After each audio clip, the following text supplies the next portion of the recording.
चलिए बच्चों, अब आके स्क्रीन पर है अंतर। क्या? दूरी तथा विस्थापन पे अंतर बताइए। अब इसके लिए बेटा एक तरफ आप दूरी लिखोगे जो कि लिखते आते हो, एक तरफ आप अंतर लिखोगे। क्या लिखोगे? अंतर।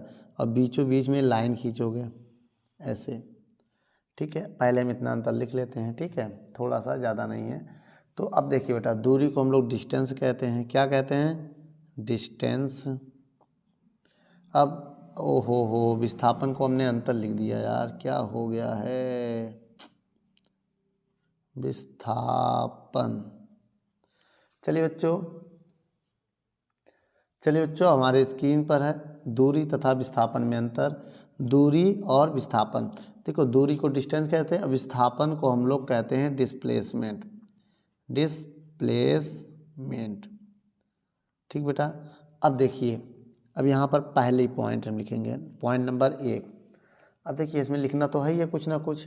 तो अब यहाँ पर परिभाषा लिख सकते हैं। गतिमान वस्तु द्वारा तय किए गए पथ की लंबाई को दूरी कहते हैं। तो पहले में परिभाषा हो जाएगा, गतिमान वस्तु द्वारा तय किए गए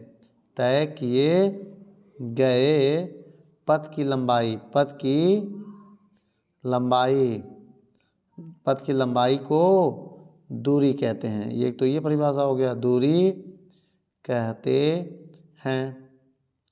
इसमें वही जो अभी परिभाषा लिखवाया था वो लिखोगे। क्या लिखोगे बेटा परिभाषा? बताइए।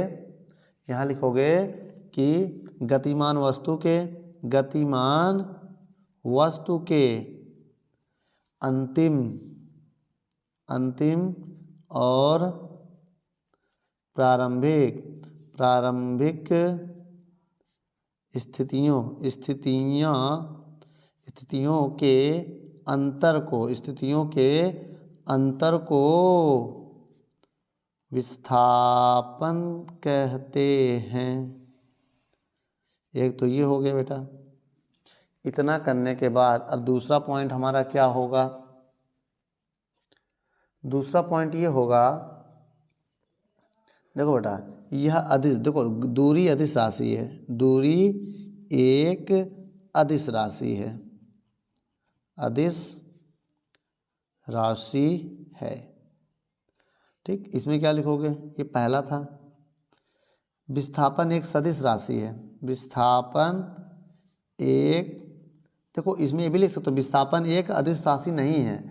भाई दूरी एक अदिश राशि है, दूरी एक अदिश राशि नहीं है तो मतलब अदिश नहीं तो क्या हुआ? सदिश हुआ। तो विस्थापन एक सदिश राशि है, ऐसे भी लिख सकते हो, सदिश राशि है। तो एक तो ये आपका हो गया बेटा। अब आइए अगला पॉइंट देखते हैं। अगला पॉइंट क्या होगा बेटा? तीसरा नंबर पॉइंट। ठीक है, इसमें लिखेंगे दूरी कभी शून्य नहीं होती है। दूरी कभी शून्य नहीं होती है, लेकिन इसमें लिखो विस्थापन शून्य हो सकता है। ठीक बेटा, विस्थापन जो है शून्य हो सकता है कंडीशन के ऊपर। विस्थापन शून्य हो सकता है कब बेटा? जिस पॉइंट से मैं चलता हूँ घूम फिर के उसी पॉइंट में मैं आ जाऊँ तो मेरा विस्थापन शून्य हो जाएगा। ठीक है बच्चों, यह है दूरी और विस्थापन में अंतर।